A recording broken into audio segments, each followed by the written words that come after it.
ام المومنین سیدہ عائشہ رضی اللہ عنہا سے روایت ہے، وہ بیان کرتی ہیں کہ رسول اللہ صلی اللہ علیہ وآلہ وسلم کو جب بھی دو کاموں میں سے کسی کا اختیار دیا گیا تو آپ نے ہمیشہ آسان ہی کو اختیار فرمایا، بشرطے کہ وہ گناہ نہ ہوتا۔ اگر اس میں گناہ ہوتا تو آپ سب سے بڑھ کر اس سے دور ہونے والے ہوتے تھے۔ اور رسول اللہ صلی اللہ علیہ وآلہ وسلم نے کبھی اپنی ذات کے لیے انتقام نہیں لیا سوائے اس کے کہ اللہ کی حرمتوں کی پامالی ہوتی ہو تو اس میں اللہ کے لیے انتقام لیتے تھے۔ ام المومنین سیدہ عائشہ رضی اللہ عنہا کا بیان ہے کہ رسول اللہ صلی اللہ علیہ وآلہ وسلم نے کبھی کسی خادم یا عورت کو نہیں مارا۔ حضرت عبداللہ بن زبیر رضی اللہ عنہما سے روایت ہے، اللہ کے فرمان ترجمہ معاف کرنا اپنائیے کی تفسیر میں انہوں نے بیان کیا کہ اللہ کے نبی صلی اللہ علیہ وآلہ وسلم کو حکم دیا گیا تھا کہ لوگوں کی عادات و معاملات میں ان کے ساتھ معافی کا رویہ اختیار کریں۔ ام المومنین سیدہ عائشہ رضی اللہ عنہا بیان کرتی ہیں کہ نبی صلی اللہ علیہ وآلہ وسلم کو جب کسی کے متعلق کوئی نامناسب خبر ملتی تو یوں نہ کہتے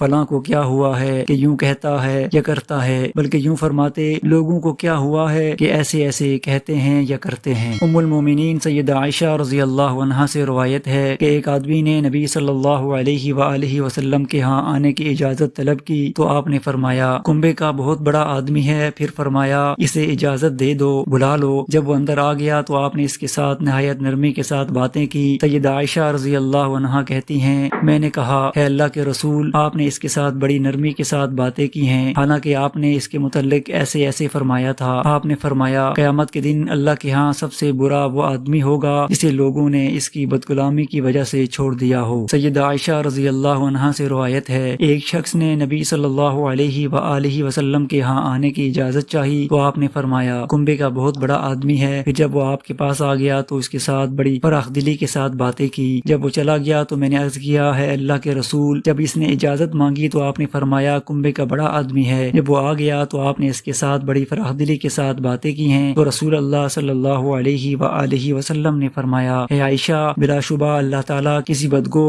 تکلیف سے بدگوئی کرنے والے سے محبت نہیں کرتا۔ امام ابو داؤد رحمۃ اللہ علیہ سے نبی صلی اللہ علیہ وآلہ وسلم کے فرمان کے معنی کی حبابت سوال کیا گیا تو انہوں نے بیان کیا کہ یہ نبی صلی اللہ علیہ وآلہ وسلم کا خاصہ ہے۔ حضرت عبداللہ بن عمر رضی اللہ عنہما سے روایت ہے کہ نبی صلی اللہ علیہ وآلہ وسلم ایک انصاری کے پاس سے گزرے جبکہ وہ اپنے بھائی کو حیا کے بارے میں واعظ کر رہا تھا تو رسول اللہ صلی اللہ علیہ وآلہ وسلم نے فرمایا اسے چھوڑ دو، بلا شبہ حیا ایمان سے ہے۔